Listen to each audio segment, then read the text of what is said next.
एक समय की बात है, एक जंगल में नदी किनारे एक पेड़ पर कबूतर रहता था। उसी जंगल में एक दिन कहीं से एक मधुमक्खी भी गुजर रही थी कि अचानक से वह एक नदी में जा गिरी। उसके पंख गीले हो गए। उसने बाहर निकलने के लिए बहुत कोशिश की, लेकिन वह नहीं निकल सकी। जब उसे लगा कि वह अब मर जाएगी, तो उसने मदद के लिए चिल्लाना शुरू कर दिया। तभी पास के पेड़ पर बैठे कबूतर की नजर उस पर पड़ गई। कबूतर ने उसकी मदद करने के लिए तुरंत पेड़ से उड़ान भर ली। कबूतर ने मधुमक्खी को बचाने के लिए एक तरकीब सोची। कबूतर ने एक पत्ते को अपनी चोंच में पकड़ा और उसे नदी में गिरा दिया। वह पत्ता मिलते ही मधुमक्खी उस पर बैठ गई।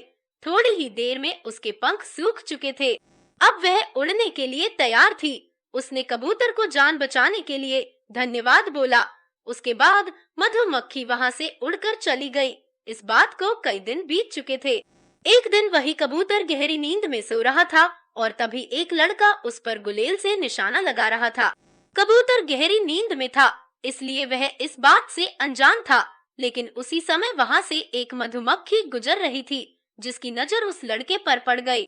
यह वही मधुमक्खी थी जिसकी कबूतर ने जान बचाई थी।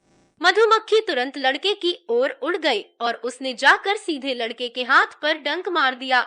मधुमक्खी के काटते ही लड़का तेजी से चिल्ला पड़ा। उसके हाथ से गुलेल दूर जाकर गिरी। लड़के के चिल्लाने की आवाज सुनकर कबूतर की नींद खुल गई। वह मधुमक्खी के कारण सुरक्षित बच गया। कबूतर सारा माजरा समझ गया था। उसने मधुमक्खी को जान बचाने के लिए धन्यवाद बोला और दोनों जंगल की ओर उड़ गए। इस कहानी से यह सीख मिलती है कि हमें मुसीबत में फंसे व्यक्ति की मदद जरूर करनी चाहिए। इससे हमें भविष्य में इसके अच्छे परिणाम जरूर मिलते हैं।